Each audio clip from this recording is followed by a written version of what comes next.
పెద్దలు ఎందరెందరూ మన నారాయణఖేడ్ పట్టణానికి వచ్చి సామూహిక సమరత రథయాత్ర కార్యక్రమాన్ని కేంద్రీయ మార్గదర్శక మండలి సభ్యులైనటువంటి వాళ్ళు ఇక్కడ ఆసీనులై ఉన్నారు. వారందరూ కూడా ప్రణమిల్లుతూ ఏదైతే సామూహిక సమరత రథయాత్ర కార్యక్రమం జరుగుతుందో మనకు చాలా ఐక్యత చేసేటటువంటి రథయాత్రగా భావించుకోవచ్చు. ఇందులో ఎందరెందరో వాళ్ళ ధర్మాలను సరిగా అనుసరిస్తూ ధర్మానికి అనుగుణంగా నడవాలన్నటువంటి ఒక ప్రతిబంధంతో యువకులు, పరిసర ప్రముఖులు ఈ కార్యక్రమాన్ని నిర్వహించినటువంటి కార్యకర్తలకు అందరికీ కూడా ఉమ్మడి కావలసినటువంటి యొక్క అవసరం వారిపై ఉంది కాబట్టి ఇంత శ్రద్ధతో ఇంత అమూల్యమైనటువంటి సమయాన్ని ఇచ్చి మేమందరం కలిసి ఉంటామని ఈ సభాముఖంగా నాకు కనబడుతుంది. కాబట్టి ఆ సభ ద్వారానే కలిసి ఉండేటటువంటి శక్తి చైతన్యం ఆ భగవంతుడు ప్రసాదింపజేయాలని తెలియజేసుకుంటూ, సమయం చాలా విలువైంది. ఎందుకంటే స్వామీజీలు చాలా ఉన్నారు మాట్లాడేవాళ్ళు. 5 నిమిషాలతోటి ఆట ఆడాలి, 10 నిమిషాలతోటి పాట పాడాలంట.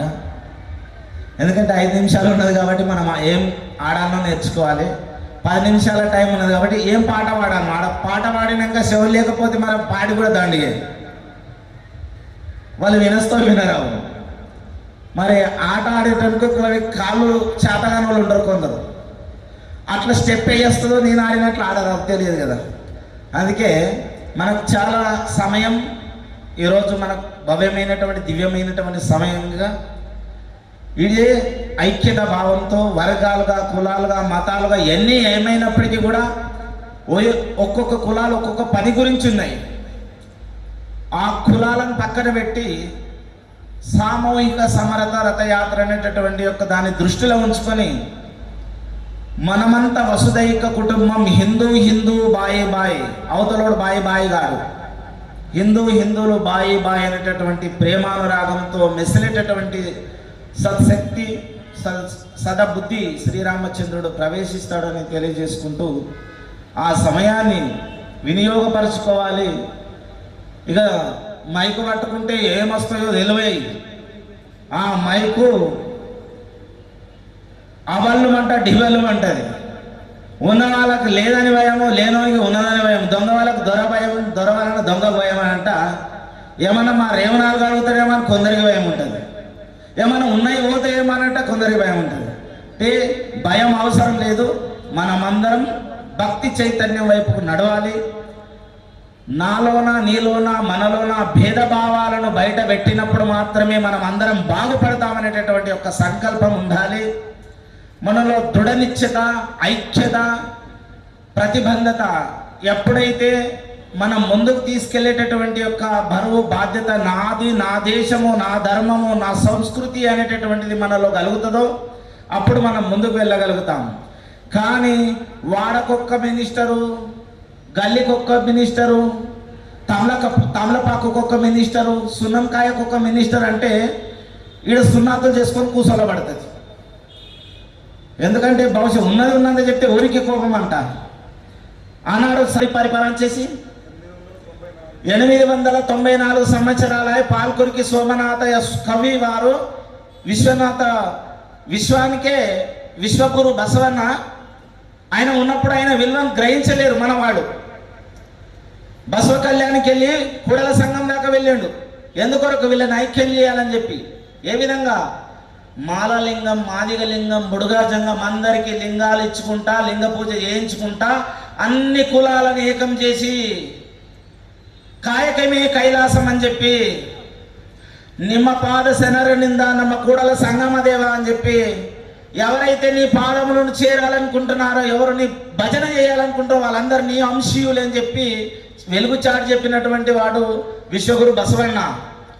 ఛత్రపతి శివాజీ మహారాజు అప్పుడు మొఘలాయలను తరిమి కొట్టి దేశ సంస్కృతి కాపాడినంటే ఇవాళ మనం అందరం బొట్టు పెట్టుకొని జై భవాని అనే కథలు పట్టుకొని తిరుగుతున్నాం. ఆనాడే ఛత్రపతి శివాజీ మహారాజు మనకు నూరి పోసినటువంటి అమృత బీజాలు మనలో నాటుకున్నాయి కాబట్టి ఇప్పుడు ఇంతమందికి ఇక్కడ కూర్చోగలిగింది. అటువంటి మహనీయులు వీర శివాజులు, రాణా ప్రతాప్ సింగ్ కులానికి ఒక గురువు అప్పుడు కూడా ఉన్నారు, ఇప్పుడు కూడా ఉన్నారు. గురువులు జ్ఞానమును బోధిస్తారు కానీ కులాల గురించి కుమ్ములాటకుందని చెప్తారు. ఎప్పుడైనా ఏ కులంకైనా కులానికి ఒక గురువు ఉంటాడు. వడ్రంగికి వడ్ర కులం ఉంటాడు. ఎవరు ఏ ఏ కులములు ఉన్నారో ఆయా కుల వృత్తులందరూ కూడా గురువులే. గురుతర భాగ్యమును పొందినటువంటి వాళ్ళందరూ గురుపుత్రులే. గురిగన్న వాళ్ళందరూ గురుపుత్రులే. కాబట్టి కులాలుగా మతాలుగా విడిపోకుండా అవన్నీ కూడా విశ్వగురు బసవన్న వారి యొక్క జన్మదినం జయంత్యోత్సవం పొద్దు కనుక ఆ విశ్వగురు బసవన్న ప్రామాణికంగా తీసుకొని మన నారాయణఖేడ్ పట్టణ పరిసర ప్రాంతాల వాళ్ళందరూ కూడా గురులింగ జంగమ ప్రీత్యార్థే శుభే శోభన ముహూర్తస్తు అన్నట్టు ఇదే ముహూర్తంగా చేసుకొని అందరం కూడా ఐక్యభావంతో నడవాలని తెలియజేసుకుంటూ మీకు అందరికీ ఆ దేవాది దేవుడు విశ్వగురు బసవేశ్వరుడు అందరికీ సద్బుద్ధి సద్జ్ఞానం ప్రసాదింపజేయాలని తెలియజేసుకుంటూ జై శ్రీరామ్, జై శ్రీరామ్, జై భారత్. ఆశ్రమ పీఠాధిపతులు పూజ్య శ్రీ శంకర స్వామీజీ వారు తమ అమూల్యమైనటువంటి ఒక సందేశాన్ని తక్కువ సమయంలో సంక్షిప్తంగా మనకు అర్థమయ్యే పద్ధతిలో వివరించాలని వారితో సవినయంగా మనవి చేస్తున్నాను.